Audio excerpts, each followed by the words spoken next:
نحمده ونصلي على رسوله الكريم اما بعد اللهم صل على محمد وعلى آل محمد كما صليت على إبراهيم وعلى آل إبراهيم إنك حميد مجيد اللهم بارك على محمد وعلى آل محمد كما باركت على إبراهيم وعلى آل إبراهيم إنك حميد مجيد اللهم بارك على محمد وعلى آل محمد كما باركت على إبراهيم وعلى آل إبراهيم إنك حميد مجيد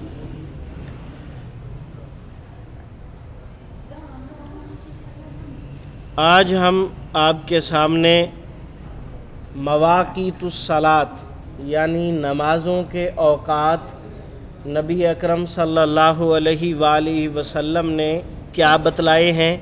نماز فجر، ظہر، عصر، مغرب اور عشاء کا وقت، نماز جمعہ کا وقت، نماز کے ممنوع اوقات، اور اس کے بعد انشاءاللہ العزیز اذان اور اقامت کے مسائل، اور اس کے بعد انشاءاللہ العزیز امامت کے مسائل بھی آپ کو آج ہی بتلائیں گے انشاءاللہ العزیز۔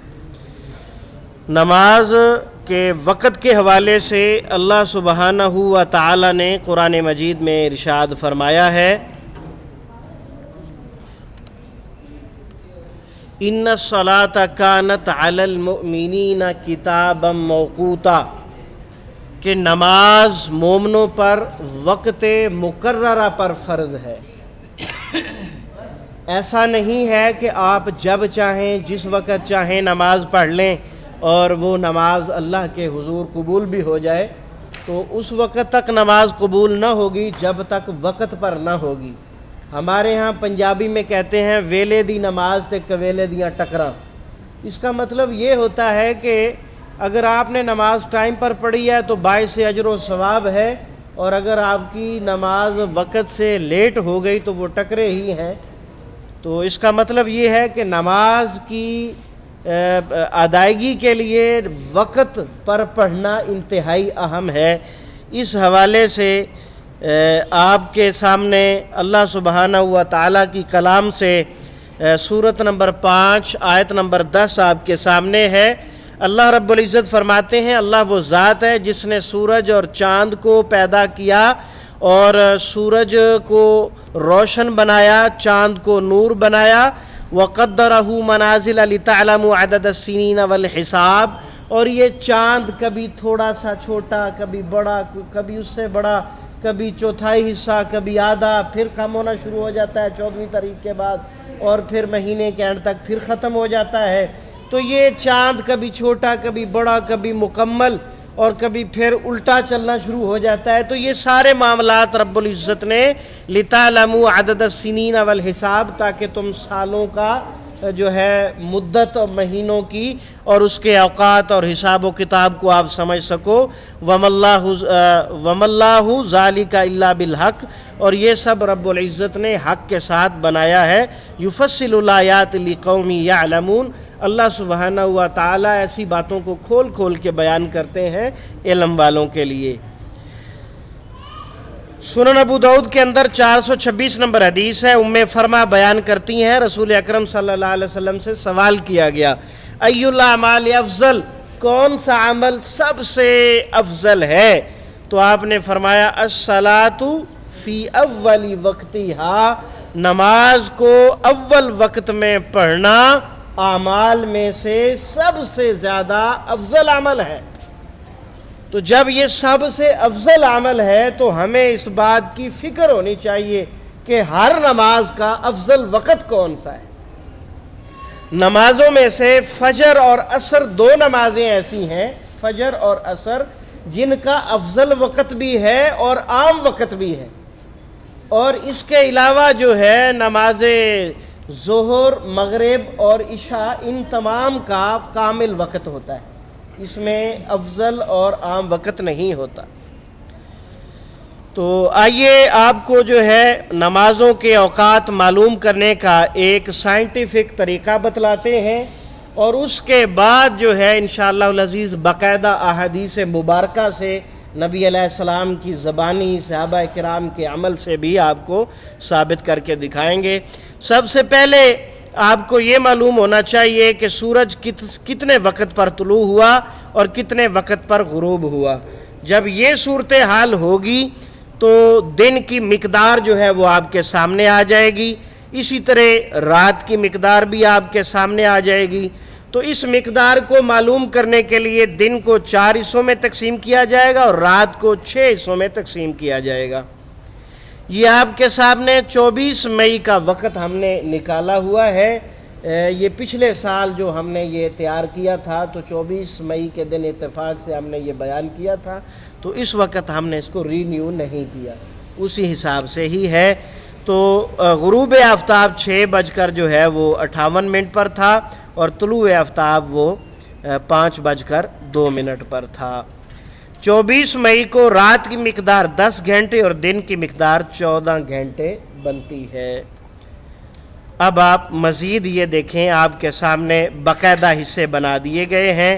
طلوع آفتاب جو ہے وہ 5 بج کر 2 پر 24 مئی کے حساب سے، تو غروب آفتاب 6 بج کر 58 پر، دن کی مقدار 14 گھنٹے۔ تو یہ 14 گھنٹے جو ہیں ان کو تقسیم کریں گے 4 پر، کیا بتایا تھا کہ دن کے 4 حصے کریں گے، تو تقریباً 3.5 گھنٹے کا ایک جو ہے نا حصہ بنتا ہے۔ مزید پہلا حصہ جو ہے وہ سورج طلوع ہونے کے بعد جو 3.5 گھنٹوں کے بعد آئے گا وہ صلاۃ الاوابین یہ 8 بج کے 32 پہ بنے گی۔ تو نماز ظہر جو ہے وہ 12 بج کر 2 پہ بنے گی، اذان کے ٹائم ہے یہ۔ اور جو ہے نماز عصر 3 بج کے 32 پر اور نماز مغرب 6 بج کر 58 پر۔ اور اب ہم رات کی طرف جا رہے ہیں۔ اسی تقسیم سے جو ہے وہ رات کی مقدار بنتی ہے 10 گھنٹے، اس کے کل حصے کریں گے 6۔ 10 گھنٹوں کو تقسیم کیا 6 پر تو 1 گھنٹہ 40 منٹ کی مقدار بنے گی۔ تو مغرب کے بعد جو پہلا جو حصہ آئے گا اس میں عشاء کا ٹائم 8 بج کے 38 پر ہوگا، یہ اذان کا ٹائم ہے۔ اور اس کے بعد جو ہے وہ نصف اللیل جو ہے وہ 11 بج کے 58 پہ ہوگی، اور اسی حساب سے جو ہے اس کا جو آخری حصہ بنے گا وہ ہے نماز فجر، وہ 3 بج کے 18 پہ اس کی اذان کا ٹائم ہوگا۔ اور یہ آپ کے سامنے تھا۔ اب ہم نے تخمینے کے طور پر جنوری میں جو ہے وہ ٹائم کیا ہوں گے، مثال کے طور پر جنوری کے مہینہ میں غروب آفتاب 5 بج کے 11 پہ ہے اور طلوع آفتاب 7 بج کے 2 پہ ہوگا۔ اور اسی طرح جو ہے رات 13 گھنٹے اور 47 منٹ سے ہوگی اور یہ 13 گھنٹے 27 منٹ تک جائے گی۔ دن 9 گھنٹے 13 منٹ سے لے کر 9 گھنٹے 33 منٹ تک جائے گا۔ تو یہ جو ہے جنوری کے حوالے سے ہم نے نکالا ہے۔ اسی طرح چونکہ ہم مئی کے مہینے میں اس وقت جا رہے ہیں تو مئی کے مہینے میں رات کی مقدار 11 گھنٹے 2 منٹ اور جو ہے یہ 10 گھنٹے سے 3 منٹ تک جائے گی۔ دن کی مقدار 12 گھنٹے 58 منٹ سے لے کر 13 گھنٹے 57 منٹ تک چلیں گے۔ تو دسمبر میں جو ہے اس کی مقدار کچھ ہوگی کہ رات جو ہے وہ تقریباً 13 گھنٹے 25 منٹ اور دن کی مقدار 10 گھنٹے 35 منٹ ہوگی۔ یہ ایک سائنٹیفک سا طریقہ ہم نے نکالا ہے کہ اگر آپ کے پاس کچھ بھی نہیں تو اس طرح آپ دن کے 4 حصے کر کے اور رات کے 6 حصے کر کے اپنی نمازوں کے اوقات کو آپ متعین کر سکتے ہیں۔ اب ہم آپ کو صحیح مسلم کی حدیث نمبر 1422 سناتے ہیں، جس میں نبی اکرم صلی اللہ علیہ وآلہ وسلم کا عمل جو ہے وہ بتایا گیا ہے عملی طور پر۔ اور یہ حدیث جو ہم نے آپ کے سامنے لکھی ہوئی ہے، یہ صحیح مسلم کی حدیث جسے سیدنا ابو بريدہ رضی اللہ تعالیٰ عنہ بیان کرتے ہیں کہ ایک آدمی نے آ کر سوال کیا کہ ہمیں نماز کے اوقات بتلائیے، تو آپ نے فرمایا کہ آپ ہمارے ساتھ 2 دن ٹھہرو، پہلے دن ہم نماز اول ٹائم میں پڑھیں گے، دوسرے دن نماز ہم آخری ٹائم میں پڑھیں گے، تو ان دونوں ٹائموں کے درمیان تمہاری نمازوں کے اوقات ہوں گے۔ تو پہلے دن نبی علیہ السلام نے جب سورج ڈھل گیا ظہر کی نماز کا ٹائم ہوا تو آپ نے سیدنا بلال کو حکم دیا، انہوں نے اذان دی، آپ نے ظہر کی نماز پڑھائی۔ پھر آپ صلی اللہ علیہ وسلم نے اسے حکم دیا فَأَقَامَ الْعَصْرَ، اس نے عصر کی اذان کہی، وَالشَّمْسُ مُرْتَفِعَةٌ، اور جب عصر کی اذان کہی گئی سورج بلند بھی تھا، بیضاء سفید بھی تھا، نقیہ صاف بھی تھا۔ جس طرح ظہر کے ٹائم سورج بڑا چمکدار ہوتا ہے، صاف بھی ہوتا ہے، بلند بھی ہوتا ہے، اسی طرح عصر کے ٹائم سفید بھی تھا اور صاف بھی تھا، زرد نہیں تھا۔ جب مغرب کا وقت قریب آنے لگتا ہے تو سورج کی روشنی بھی کم ہو جاتی ہے، اس کی بلندی بھی نیچے آنے شروع ہو جاتی ہے، اور اس کے ساتھ ساتھ اس میں زردی نما رنگ بھی ظاہر ہونا شروع ہو جاتا ہے۔ تو عصر اس وقت پڑھائی جب سورج سفید بھی تھا اور بلند بھی تھا اور صاف بھی تھا، ابھی وہ زردی مائل نہیں ہوا تھا۔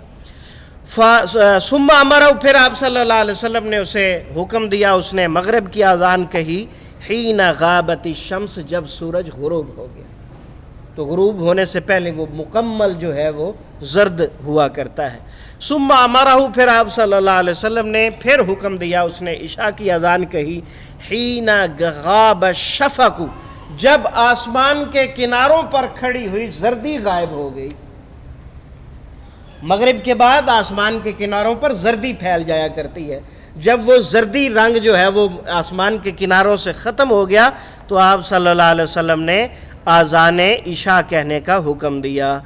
ثم امرہ فاقام الفجر، پھر آپ صلی اللہ علیہ وسلم نے صبح کے وقت اذان کا حکم دیا، حین طلع الفجر، جب پو پھوٹ گئی، فجر طلوع ہو گئی، پو پھوٹ گئی۔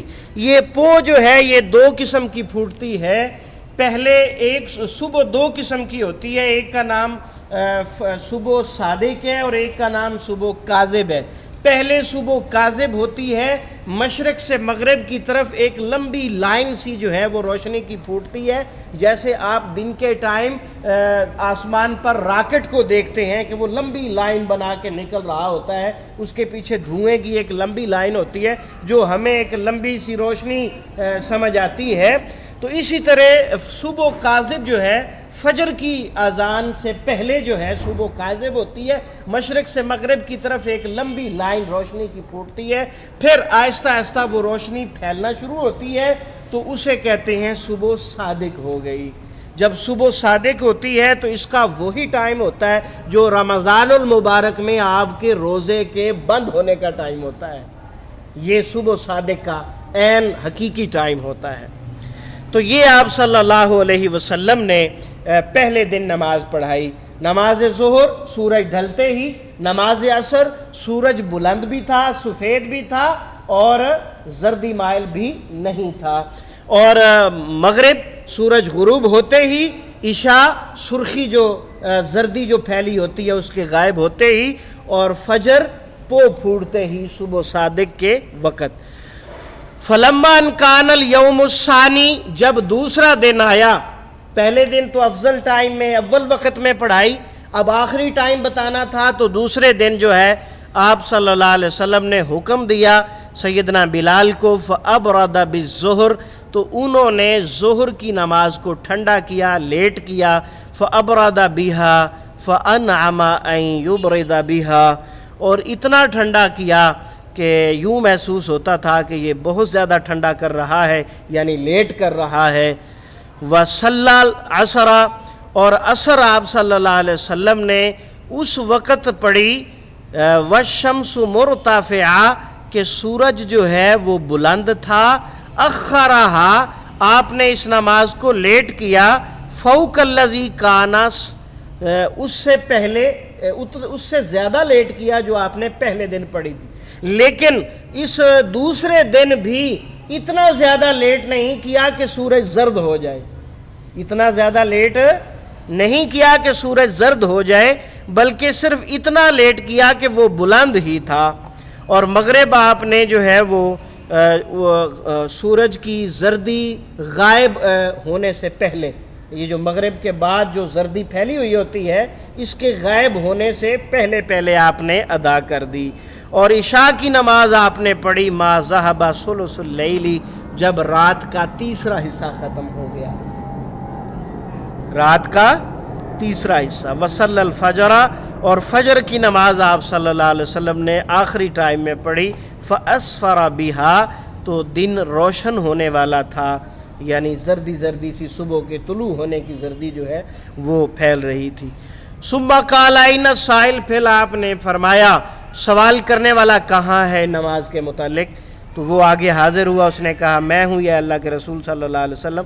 فرمایا وقت صلاتکم بینما رأیتکم، ہم نے نماز کا اول وقت اور آخر وقت دونوں آپ کو بتلا دیے ہیں، آپ کی نمازوں کے اوقات ان دونوں کے درمیان ہیں۔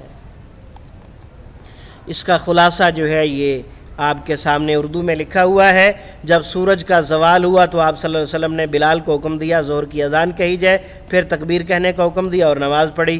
عصر کی نماز کا حکم دیا جب سورج بلند سفید اور صاف تھا، پھر مغرب کی نماز کا حکم دیا جب سورج غروب ہوا، اور عشاء کی نماز کا حکم دیا جب سرخی غائب ہوئی، اور فجر کی نماز کا حکم دیا جب فجر طلوع ہوئی، یعنی پانچوں نمازوں کو ان کے اول وقت میں پڑھایا۔ دوسرے دن سیدنا بلال کو حکم دیا ظہر کی نماز کو اچھی طرح ٹھنڈا کر کے پڑھا جائے، اور عصر کی نماز کو اس وقت پڑھا جب سورج بلند تھا، اور اول وقت سے تاخیر کی جو اس کے لیے پہلے دن تھا۔ مغرب کی نماز شفق یعنی سورج کی سرخی غائب ہونے سے پہلے پڑھی، اور عشاء کی نماز ایک تہائی رات یعنی 3 حصے رات کے کریں تو تیسرا حصہ جو ہے ایک تہائی جو ہے گزرنے کے بعد آپ نے پڑھی۔ فجر کی نماز صبح روشن کر کے پڑھی، یعنی نمازوں کو ان کے آخری اوقات میں پڑھایا اور فرمایا تمہاری نمازوں کے اوقات ان دونوں کے درمیان ہیں جن کو تم نے دیکھا ہے۔ فجر کی نماز کے حوالے سے مزید وضاحت ہے صحیح ابن خزیمہ کے اندر 356 نمبر حدیث میں، اور سیدنا عبداللہ ابن عباس رضی اللہ تعالیٰ عنہ فرماتے ہیں الفجر و فجران، فجر کی 2 قسمیں ہیں۔ ایک فجر وہ ہوتی ہے جس میں کھانا حرام ہوتا ہے وتحل فیہ الصلاۃ، اور اس میں نماز جو ہے وہ حلال ہوتی ہے، اور یہ ہوتی ہے فجر جس کو آپ صبح صادق کہتے ہیں، جس میں کھانا حرام ہے اور نماز جائز ہے۔ اور دوسری ہے صبح کاذب، جس میں کھانا حلال ہے جب آپ سحری کرتے ہو، اور اس میں نماز حرام ہو جاتی ہے سحری کے وقت، یعنی سحری کرنا زیادہ ضروری ہے نوافل ادا کرنے سے۔ سیدنا جابر بن عبداللہ فرماتے ہیں نبی علیہ الصلوۃ والسلام یصلیھا بغلس، صبح کی نماز آپ خوب اندھیرے میں پڑھا کرتے تھے۔ کتنا اندھیرا ہوتا تھا یہ صحیح بخاری کی 547 نمبر حدیث میں وضاحت ہے۔ کان ینفتل من صلاۃ الغداۃ، آپ صبح کی نماز پڑھ کے فارغ ہوتے تھے، حین یعرف الرجل جلیسہ ویقرأ بالستین الی 100، 60 سے 100 تک آیات آپ تلاوت کیا کرتے تھے۔ سورۃ السجدہ میں 60 کے قریب آیات، ہاں جی، جو جمعے کے دن ہم پڑھتے ہیں، ہمارے ہاں ائمہ کرام پڑھا کرتے ہیں تو ہمیں بڑی پریشانی ہوتی ہے، کتنی بڑی آج نماز لمبی ہو گئی ہے، تو 60 سے 100 آیات تک آپ پڑھا کرتے تھے، اور جب آپ نماز سے فارغ ہوتے تو اتنی معمولی سی روشنی ہوتی کہ آدمی ساتھ بیٹھے ہوئے کو پہچان لیتا تھا، اتنا زیادہ روشن دن نہیں ہوتا تھا۔ ایک اور حدیث ہے کہ آپ صلی اللہ علیہ وسلم نے صبح کو جو ہے وہ فجر کے طلوع ہونے سے پہلے تک پڑھا ہے۔ تو آپ صلی اللہ علیہ وسلم فرماتے ہیں تلک صلاۃ المنافق یجلس، منافق آدمی بیٹھا رہتا ہے، انتظار کرتا رہتا ہے یہاں تک کہ سورج غروب ہونے والا ہوتا ہے، اور سورج شیطان کے سینگوں کے درمیان ہونے والا ہوتا ہے تو وہ کھڑا ہوتا ہے، 4 ٹھونگے مارتا ہے، نہیں اللہ کو یاد کرتا مگر تھوڑا سا۔ تو یہ سستی کے حوالے سے آپ صلی اللہ علیہ وسلم نے فرمایا ہے کہ ایسی سستی نہیں کرنی چاہیے۔ تو مغرب کہتے ہیں ہم نبی علیہ السلام کے ساتھ پڑھتے تھے تو ہم واپس جو ہے وہ لوٹ جاتے تھے، اور اگر ہم تیر پھینکتے تو تیر کے گرنے کی جگہ ہمیں نظر آتی تھی، یعنی اندھیرا نہیں چاہتا تھا کہ ہم نماز پڑھ کے واپس چلے جاتے تھے۔ اور نماز عشاء جو ہے یہ آدھی رات کے درمیان تک ہے۔ آپ صلی اللہ علیہ وسلم نے فرمایا، ایک دن سیدنا عبداللہ ابن عباس بیان کرتے ہیں کہ آپ صلی اللہ علیہ وسلم نے نماز عشاء کو لیٹ کر دیا، اتنا لیٹ کیا کہ لوگ سو گئے، اور نبی علیہ السلام نکلے تو فرمایا اگر میں امت پر مشقت نہ سمجھتا تو آدھی رات کے وقت نماز کا حکم دیتا۔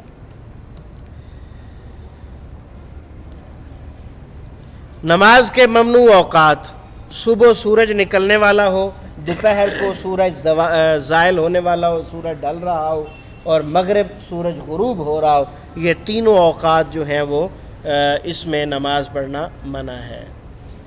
اب ہم اذان کے حوالے سے کچھ چند مسائل انشاءاللہ العزیز پڑھتے ہیں۔ نماز کے لیے جو ہے وہ کیسے بلایا جائے، تجاویز دی گئیں۔ ابتدائے اسلام میں کسی نے کہا بلند مقام پر آگ روشن کی جائے، جیسے پارسی آگ جلاتے ہیں۔ کسی نے بتایا کہ ناقوس بجایا جائے، جس طرح کے عیسائی کرتے ہیں، گھنٹی کی طرح کی آواز ہوتی ہے۔ اور کسی نے کہا کہ کرن بجایا جائے، باجے کی طرح کی یہ آواز ہوتی ہے۔ اور کسی نے یہ کہا کہ کسی آدمی کی ڈیوٹی لگائی جائے کہ وہ اعلان کرے۔ تو اذان کی فرضیت اللہ سبحانہ و تعالیٰ نے سورۃ نمبر 62 اور آیت نمبر 9 میں فرمایا ہے، ایمان والو جب اذان کے لیے اذان دی جائے جمعہ کے دن تو اللہ کے ذکر کی طرف دوڑتے آؤ اور خرید و فروخت کو چھوڑ دو، یہ تمہارے لیے بہت بہتر ہے۔ اذان کا جو ہے وہ مذاق نہیں اڑانا چاہیے، یہ بہت بڑا سنگین جرم ہے۔ اذان کی ابتدا کیسے ہوئی؟ سیدنا محمد جو ہیں، یہ ایک صحابی ہیں، وہ اپنے باپ عبداللہ بن زید سے بیان کرتے ہیں کہ جب نبی علیہ السلام نے جو ہے نا وہ ناقوس کا حکم دیا کہ وہ لوگوں کے لیے جمع کرنے کے لیے لوگوں کے لیے بنایا جائے، طاف بی وانا نائم، مجھے اس وقت خواب آیا اور میرے پاس سے ایک آدمی گزر رہا ہے اور اس نے وہ ناقوس جو ہے وہ سینگ سا اٹھایا ہوا ہے جو اس کے ہاتھ میں ہے۔ میں نے کہا ہے اللہ کے بندے کیا تو اس ناقوس کو یعنی سینگ کو بیچے گا؟ تو اس نے کہا تو اسے کیا کرے گا؟ میں نے کہا میں اس کے ساتھ لوگوں کو بلاؤں گا نماز کے لیے۔ تو اس نے کہا کہ میں آپ کو اس سے بہتر چیز نہ بتا دوں۔ تو اس نے کہا بھائی وہ کیا ہے؟ تو اس نے کہا اللہ اکبر اللہ اکبر۔ یہ حقیقت میں اللہ رب العزت نے فرشتہ بھیجا تھا اذان کو سکھلانے کے لیے۔ تو یہ پوری اذان جو ہے وہ اس نے خواب کے اندر جو ہے وہ اس کو سکھلائی، اور اگلے دن جو ہے وہ بندہ جو ہے تھوڑا سا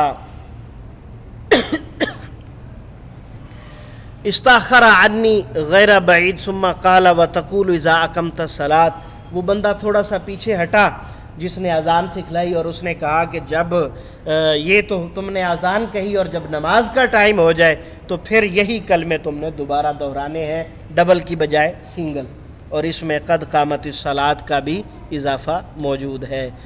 فلما اصبحت، یہ صحابی محمد کہتے ہیں، عبداللہ بن زید کے جو بیٹے ہیں، وہ کہتے ہیں جب میں صبح ہوئی تو میں اللہ کے رسول کے پاس آیا، میں نے آپ کو اپنا خواب سنایا تو آپ صلی اللہ علیہ وسلم نے فرمایا کہ یہ خواب سچا ہے، اور پھر آپ صلی اللہ علیہ وسلم نے سیدنا بلال رضی اللہ تعالی عنہ کو حکم دیا، ان کو سکھلائے یہ کلمات اور انہیں کہا کہ وہ اذان دے، کیونکہ ان کی اذان کی آواز جو ہے ماشاءاللہ وہ بہت بلند تھی۔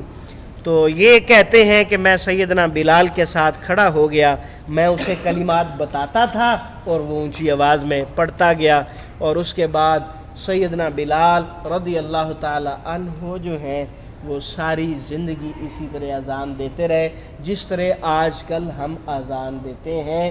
اذان اس کو کہتے ہیں سنگل اذان، اس کو کیا کہتے ہیں؟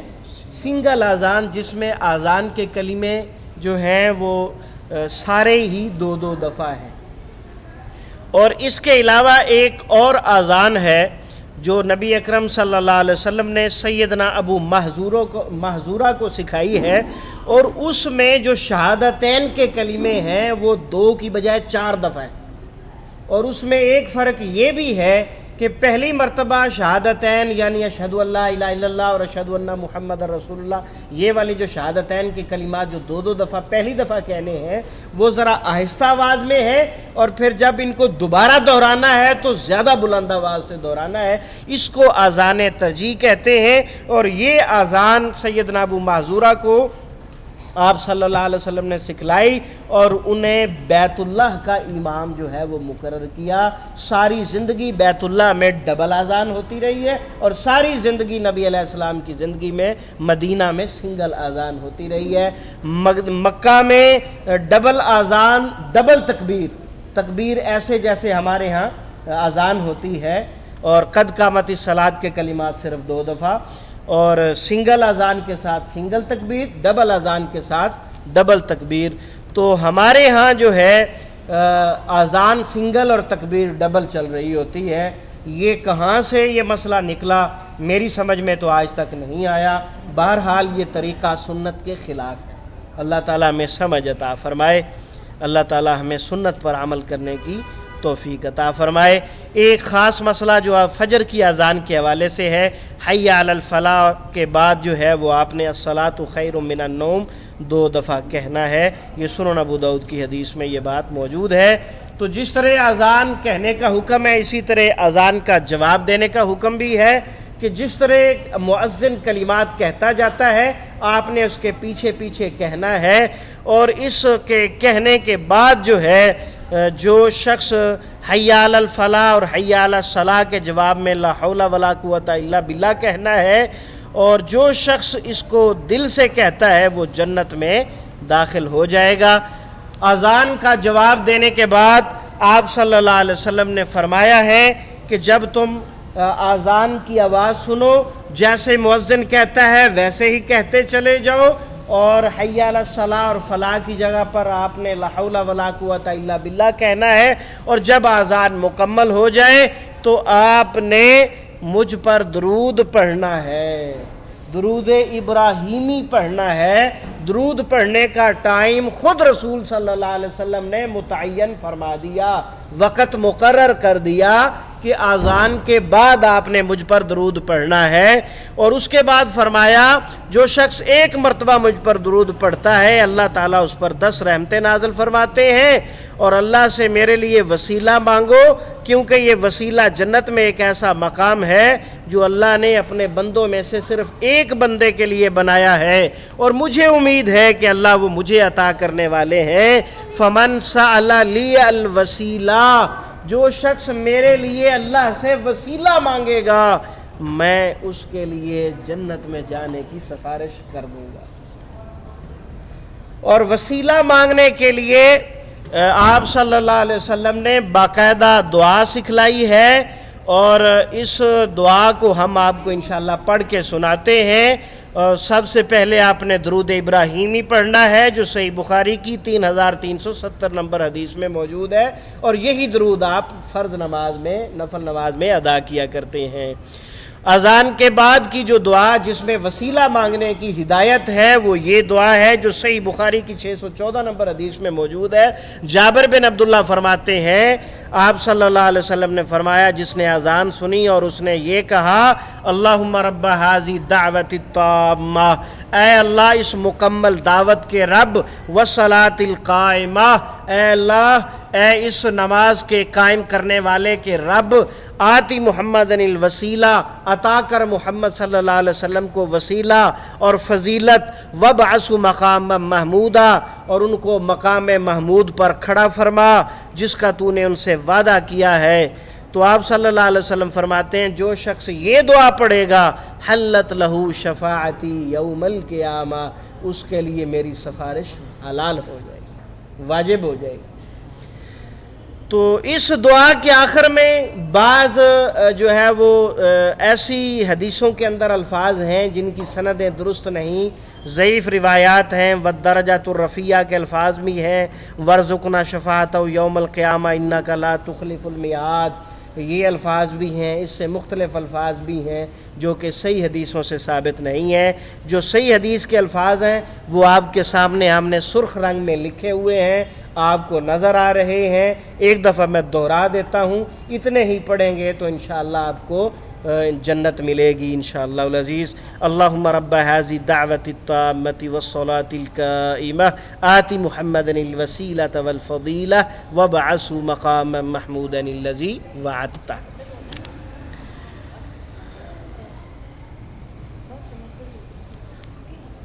یہ مشہور حدیث ہے جو کہ اذان کی حوالے سے ہے، جس میں اس بات کا ذکر ہے کہ جب اذان ہوتی ہے تو شیطان جو ہے وہ گھبرا جاتا ہے، اور اس کی جو ہے وہ ہوا خارج ہو رہی ہوتی ہے اور وہ دوڑ جاتا ہے، بہت زیادہ دور چلا جاتا ہے، اور جب جو ہے نماز کھڑی ہوتی ہے تو تب وہ دوبارہ دوڑ جاتا ہے، لیکن جیسے ہی اقامت ختم ہوتی ہے وہ پھر آ جاتا ہے، اور پھر آ کے انسان کے دل میں وسوسے ڈالتا ہے، فلاں چیز یاد کرو، فلاں چیز یاد کرو، فلاں مسئلہ یاد کرو۔ تو وہ آ کے نماز کو خراب کرتا ہے، یہاں تک کہ آدمی بھول جاتا ہے کہ اس نے کتنی نماز پڑھی ہے۔ تو ایک اور حدیث میں آپ صلی اللہ علیہ وسلم نے فرمایا، جس شخص کو شیطان تنگ کرے تو وہ بائیں جانب اپنا ہلکا سا منہ کرے، بائیں کندھے کے اوپر تھوکنے والا انداز اپنائے اور ہلکی سی تھوک پھینکنے والا انداز بنائے اور اعوذ باللہ من الشیطان الرجیم پڑھے۔ تو یہ نماز کے اندر شیطان کے ساتھ جہاد ہے، اس میں شرمانے والی کوئی بات نہیں ہے۔ اور مؤذن کی فضیلت یہ ہے کہ قیامت کے دن جو ہے اذان دینے والے کی گردن سب سے اونچی ہوگی۔ مؤذن کی فضیلت ہے کہ آپ صلی اللہ علیہ وسلم فرماتے ہیں اللہ تعالیٰ اور اس کے فرشتے پہلی صف والوں کے متعلق جو ہے وہ دعائیں کرتے ہیں، فرشتے، اور اللہ تعالیٰ رحمتیں بھیجتے ہیں، اور مؤذن کے لیے اللہ تعالیٰ جو ہے اس کے لیے اللہ تعالیٰ مغفرت فرما دیتے ہیں اور اس کے لیے ڈبل اجر ہوتا ہے، پڑھنے والوں کا اجر بھی اسے ملتا ہے۔ آپ صلی اللہ علیہ وسلم نے فرمایا اگر لوگ جان لیں آذان دینے میں کیا اجر ہے اور پہلی صف میں کیا اجر ہے، تو اگر لوگوں کو پہلی صف میں کھڑے ہونے کے لیے قرآن اندازی کرنی پڑے تو لوگ اس سے بھی باز نہ آئیں۔ یہ آذان دینے اور پہلی صف میں نماز پڑھنے کی فضیلت ہے۔ اس کے بعد آج کی ہماری اس کلاس میں جو ہے آخری مسئلہ وہ امامت کی متعلق چند حدیثیں ہیں، وہ انشاءاللہ آپ کو سنا کے بعد ختم کرتے ہیں۔ امامت کا حقدار کون ہے؟ بچے کو امام بنا سکتے ہیں کہ نہیں؟ نابینے کو نماز کا امام بنا سکتے ہیں کہ نہیں؟ کن کی نماز میں جو ہے اللہ نے قبولیت رکھی ہے اور کیا صورتحال ہے، اور امام کے ساتھ کیسے ملا جائے، یہ چند ایک مسائل آپ کے سامنے انشاءاللہ العزیز ہم جو ہے وہ بیان کرنے والے ہیں۔ اس میں جو سب سے پہلی بات ہے وہ آپ صلی اللہ علیہ وسلم نے جو بتلائی ہے وہ ہے امامت کا حقدار کون ہے۔ فرمایا یا القوم اقرأہم لکتاب اللہ، جسے اللہ کی کتاب سب سے زیادہ یاد ہے وہ امامت کا حقدار ہے۔ فَإِن كَانُوا فِي الْقِرَاءَةِ سَوَاءً، اگر سب ایک جیسا یعنی حفظ کیا ہوا ہے، ایک جیسے عالم دین ہے، تو فَأَعْلَمُهُمْ بِالسُّنَّةِ، ان میں سے جو سنت رسول کو زیادہ جانتا ہے پھر آپ اسے امام بنا دو۔ فَإِن كَانُوا فِي السُّنَّةِ سَوَاءً، اور اگر سنت میں بھی سارے برابر ہیں تو پھر دیکھو کہ ان میں سے ہجرت پہلے کس نے کی ہے، مہاجر جو سب سے پہلے ہجرت کر کے آیا ہے اسے امام بنا دو۔ اور اگر ہجرت میں بھی برابر ہیں تو پھر دیکھ لو ان میں سے پہلے اسلام کون لایا ہے، اور اگر وہ اس میں بھی برابر ہیں تو پھر دیکھ لو کہ ان میں سے سردار کون سا ہے، اس کو آگے کر دو۔ اور فرمایا کہ کسی شخص کی عزت کی جگہ پر اس کی اجازت کے بغیر نہیں بیٹھنا چاہیے، اس کی پڑھانے کی مسند ہے، بیٹھنے کی مسند ہے، علم کی مسند ہے، امامت کی مسند ہے، یا جو ہے کرسی ہے اس کی، اس پر نہیں بیٹھنا چاہیے۔ یہ حدیث صحیح مسلم میں موجود ہے۔ اور اسی طرح صحیح مسلم میں ایک اور حدیث ہے، ابو سعید خدری رضی اللہ تعالیٰ عنہ فرماتے ہیں اذا کانوا ثلاثہ، جب لوگ تین ہوں تو فلیؤم احدہم، ان میں سے ایک جو ہے وہ ان کی امامت کروائے، اور ان میں سے جو زیادہ علم والا ہے وہ ان کی امامت کروائے۔ بچے کو امام بنا سکتے ہیں کہ نہیں، اس حوالے سے آپ صلی اللہ علیہ وسلم کی طرف سے سیدنا ابو قلابہ بیان کرتے ہیں کہ میں جو ہے وہ ایک ایسی جگہ پر تھا جہاں سے قافلے گزرتے تھے، لوگ گزرتے تھے تو میں ان سے پوچھتا رہتا تھا اور قرآن یاد کرتا رہتا تھا، حتیٰ کہ جو ہے وہ میرے جو ہے وہ قبیلے والے بھی اسلام لے آئے۔ تو انہوں نے جو ہے وہ نماز کا جب پروگرام بنایا تو دیکھا کہ سب سے زیادہ کسے قرآن یاد ہے، تو اتفاق سے مجھے یاد تھا، تو انہوں نے پھر مجھے اپنا امام بنا لیا۔ اس کا مطلب ہے کہ چھوٹا بچہ جسے قرآن زیادہ یاد ہے وہ امام بن سکتا ہے۔ سیدنا انس بیان کرتے ہیں نبی علیہ الصلوۃ والسلام نے عبداللہ ابن مکتوم کو لوگوں کا امام بنایا اور وہ نابینا تھے۔ اس کا مطلب ہے کہ نابینا بھی امام بن سکتا ہے۔ نماز میں سکون ہونا چاہیے، اس حوالے سے ابو قتادہ رضی اللہ تعالیٰ عنہ فرماتے ہیں ہم نماز پڑھ رہے تھے نبی علیہ السلام کے ساتھ، اذ سامع جلبۃ رجال فلما صلی قال ما شانکم، آپ نے کچھ شور سنا نماز میں اور بعد میں پوچھا کہ کیا ہوا ہے، تو لوگوں نے کہا کہ استعجلنا الی الصلاۃ، ہم نماز کی طرف ذرا جلدی جلدی آئے تھے تو جلدی کی وجہ سے کوئی شور مچ گیا. تو فرمایا فلا تفعلوا، جلدی نہ کیا کرو، اذا اتیتم الصلاۃ، جب تو نماز کی طرف آؤ، فعلیکم بالسکینہ، تو بڑے سکون کے ساتھ اطمینان کے ساتھ آؤ. فما ادرکتم فصلوا، جو نماز آپ کو مل جائے وہ پڑھ لو. وما فاتکم فاتموا، جو رہ جائے اسے بعد میں مکمل کر لو. یہ حدیث صحیح بخاری میں موجود ہے. آپ صلی اللہ علیہ وسلم نے فرمایا 3 بندے ایسے ہیں جن کی نماز قبول نہیں ہوتی. ایک وہ بندہ جو کسی قوم کی امامت کروا رہا ہے اور اس کے مقتدی جو ہے وہ اس کی امامت کو ناپسند سمجھتے ہیں، تو اس امام کی نماز نہیں ہوتی. والعبد اذا ابق، اور کسی کا غلام جو بھاگ جائے اس کی بھی نماز نہیں ہوتی یہاں تک کہ وہ واپس آ جائے. اور اس عورت کی بھی نماز نہیں ہوتی جو خامند سے ناراض ہو اور وہ اکیلی سو جائے، خامند اس پر ناراض ہو اور وہ خامند کو راضی کیے بغیر سو جائے. جب تک وہ خامند کو راضی نہیں کرتی اس عورت کی نماز بھی نہیں ہوتی. امام کو شفیق اور رحیم ہونا چاہیے. آپ صلی اللہ علیہ وسلم فرماتے ہیں کہ میں نماز لمبی کرنے کا ارادہ کرتا ہوں، لیکن جب کسی بچے کے رونے کی آواز مجھے آتی ہے تو میں نماز کو مختصر کر دیتا ہوں، کیونکہ جیسے ہی بچہ روتا ہے اس کی ماں پریشان ہو جاتی ہے. تو اس لیے فرمایا جب کسی بچے کی رونے کی آواز آئے تو نماز کو مختصر کر دیا جائے. تو یہ حدیث اس بات کی بھی دلیل ہے کہ چھوٹے سے چھوٹے بچے جنہیں رونے کے سوا کسی چیز کا پتہ نہیں ہے ان کو بھی مسجد میں لانا جائز ہے، اور نمازیوں کو اس بات کی اجازت نہیں ہے کہ بچوں کے اوپر اعتراض کریں. لمبی نماز پر آپ صلی اللہ علیہ وسلم نے انتہائی غصہ کیا ہے. سیدنا معاذ رضی اللہ تعالیٰ عنہ بہت بڑے جلیل القدر صحابی ہیں. تو وہ نبی علیہ السلام کے ساتھ عشاء کی نماز پڑھتے تھے اور پھر وہ اپنی قوم کو آ کے عشاء کی نماز پڑھایا کرتے تھے. ایک دن انہوں نے بسم اللہ پڑھ کے سورۃ البقرہ شروع کر دی. تو نمازیوں میں سے ایک اللہ کا بندہ جو کو زیادہ تھکا ہوا تھا وہ نماز توڑ کے بھاگ گیا. اگلے دن جو ہے اس نے نبی علیہ السلام سے جا کے شکایت کی. نبی علیہ السلام نے سیدنا معاذ کو طلب کیا اور فرمایا فتان فتان فتان، فتنہ ڈالنا چاہتے ہو آپ؟ لمبی نماز پڑھا کے قوم میں فتنہ ڈالنا چاہتے ہو آپ؟ فتنے باز ہو. یہ آپ صلی اللہ علیہ وسلم نے 3 مرتبہ کہا. او قال فاتنن، کہ تم فتنہ ڈالنے والا ہے.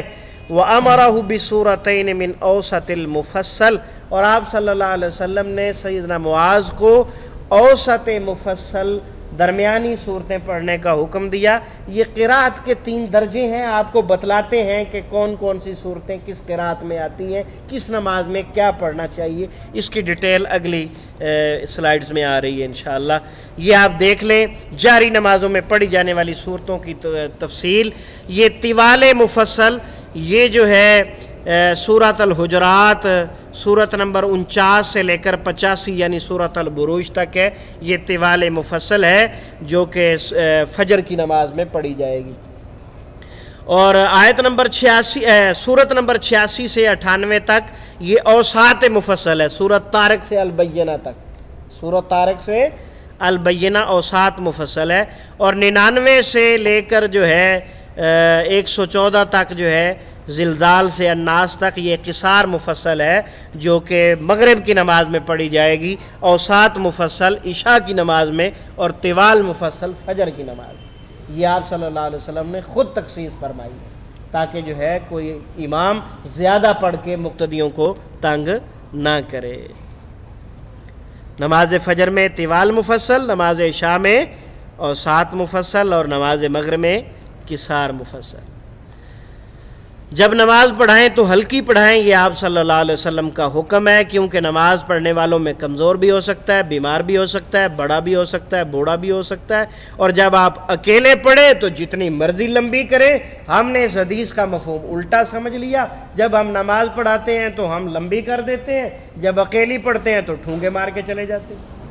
تو جو کرنے والا کام تھا وہ ہم نے چھوڑ دیا، اور جو ہے دوسرا اس کے الٹ کام تھا وہ ہم نے پکڑ لیا.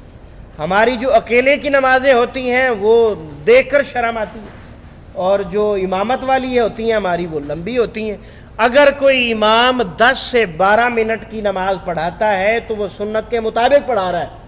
اگر کوئی امام 10 سے 12 منٹ کی 4 رکعتیں پڑھا رہا ہے تو سنت کے مطابق پڑھا رہا ہے، یہ لمبی نہیں ہے اور نہ مختصر ہے، اور اس سے لمبی کرنی نہیں چاہیے اور اس سے مختصر بھی نہیں کرنی چاہیے۔ تقریباً 9 منٹ، 10 منٹ، 11 اور 12 یہ بالکل سنت کے عین مطابق ہے۔ اکیلے امام کے ساتھ کیسے ملا جائے، یہ امید ہے کہ یہ آخری مسئلہ ہے ہمارا۔ تو سیدنا عبداللہ ابن عباس فرماتے ہیں کہ میں اپنی خالہ کے ہاں ٹھہرا تو نبی علیہ السلام رات کے وقت کھڑے ہوئے، آپ نے نماز تہجد شروع کی تو میں بھی آپ کے ساتھ آپ کے بائیں جانب آ کے کھڑا ہو گیا، تو آپ نے مجھے جو ہے وہ پکڑ کے آپ نے مجھے دائیں جانب کھڑا کر دیا۔ تو اس کا مطلب ہے کہ اگر 2 آدمی ہیں تو امام بائیں جانب، مقتدی دائیں جانب کھڑا ہوگا۔ سبحانک اللہم و بحمدک اشہد ان لا الہ الا انت استغفرک و اتوب الیک۔